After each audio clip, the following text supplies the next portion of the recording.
Hello and welcome. You are watching Gravitas Plus. I am Molly Gambhir. Have you been sleeping well lately? You might be surprised to know just how crucial the answer to that question is, because sleep impacts just about every aspect of our lives. But it has unfortunately become a luxury now. The struggle varies. For some people, falling asleep might be a challenge, or getting in the required number of sleep hours might be a constant struggle. For others, it might not be about how to fall asleep, but how to stay asleep. Did you have a restful sleep last night, or did you keep waking up in between? Do you find yourself waking up at 3 a.m. perhaps? You are not alone. There are others like you who have been hunting for reasons behind why they suddenly wake up at that hour. Let me ask you this. When was the last time you told yourself, it's all right, let me stay up late and binge watch that show tonight, or finish reading that book, I'll make up for tonight's sleep. I'll finish this task or spend some more time doing what I'm doing, I'll make up for it and sleep extra tomorrow perhaps. And then that gets pushed to the day after tomorrow, and before you know it, 3 nights have passed by without adequate sleep. Sleep gets pushed down the priority list when it should be coming right on top. This study, for example, is a wake-up call. It's a study from Uppsala University in Sweden. It was found that 3 nights of poor sleep can make a huge difference. More specifically, 3 nights of around 4 hours of sleep a night led to changes in the blood. What kind of changes, you wonder? Changes associated with a higher risk of heart disease. Yes, that's how important sleep is. In fact, sleep deprivation has been linked to a heightened risk of cardiovascular disorders. A major sleep deficit crisis is affecting the world at large. The world's relationship with sleep has become rather complicated. The Global Sleep Survey from ResMed tells us more about how the world is struggling with poor sleep. It found that 29% of people around the world struggle to stay asleep 3 or more times a week, while 34% have trouble falling asleep. What's keeping people up? No points for guessing. Stress is a major factor. What were the primary disruptors? 57% people cited stress. For 46% people, it was anxiety. For 31%, it was financial pressures. How bad is the sleep crisis really?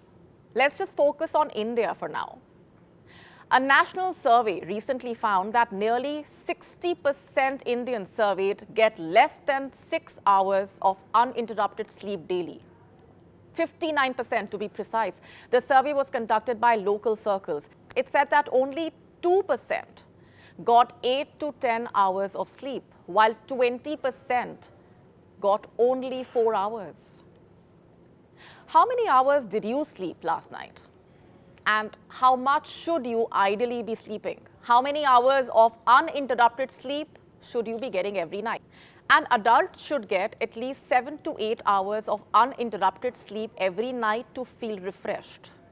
Everyone is different, of course. The right number of hours for you might not work for someone else, but the number still averages to about 7 hours. If you are a defaulter, don't worry, you are not alone. Busy schedules, stress, lifestyle-related challenges, sleep ends up becoming the innocent casualty, while it's actually a fundamental necessity. In fact, the kind of job you have also matters. For example, as per a study published in the Journal of Occupational Health Psychology, those with highly sedentary jobs may face a higher risk of insomnia. And this in turn can affect employee productivity and well-being. Going back to the struggle of staying asleep, a disrupted sleep cycle can be caused by a number of factors, and good sleep habits play a very crucial role. Your pre-sleep or bedtime routine make a difference. In fact, the activities in the few hours before you go to bed are important. Basically, various factors like late night scrolling, late hour consumption of caffeine perhaps, a noisy or bright bedroom can lead to a disrupted sleep cycle. Underlying stress or anxiety can also be a factor, of course. According to a study, those who spend more time looking at a screen in bed are more likely to report insomnia and sleep loss. Interestingly, no significant differences were found between social media and other screen activities, suggesting that screen use itself is the key factor in sleep disruption. As per the researchers, they established a link between screen use and lower sleep quality and had not demonstrated that the former caused the latter. Experts say putting down your phone before bed, stopping use of digital devices before you try to doze off may help improve sleep. And what are the other ways that can help you sleep more or sleep better? One's day-to-day responsibilities sometimes, of course, could mean you hardly have time to sleep. But that is not a healthy practice, and acknowledging that is important. Sticking to a schedule helps, always. And here's the reason behind that. Sticking to consistent bedtimes can stabilize your internal circadian rhythms, your internal body clock. So go to sleep and wake up approximately at the same times all week maybe, or at least try and do that, and bit by bit you will get there. Physical activity helps. Moderate exercise during the day can use up some of the energy that would perhaps otherwise keep you up at night. If you like to exercise at night, it's recommended that you do that at least 2 hours before you plan to go to bed.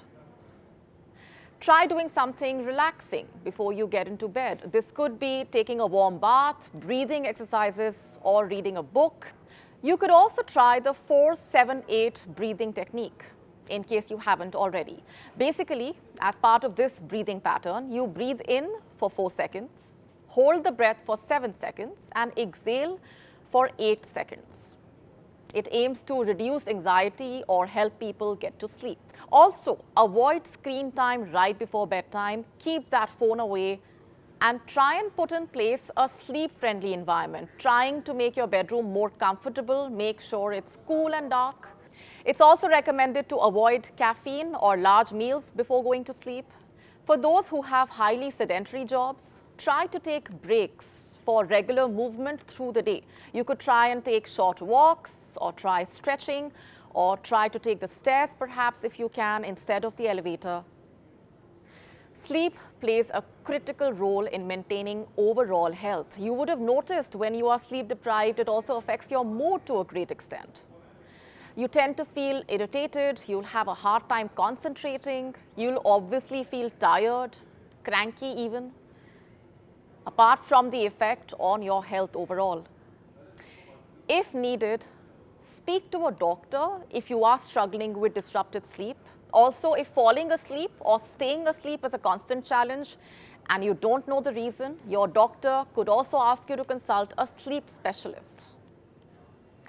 Trading sleep for productivity or recreational activities might seem like a harmless act, but it has far-reaching consequences.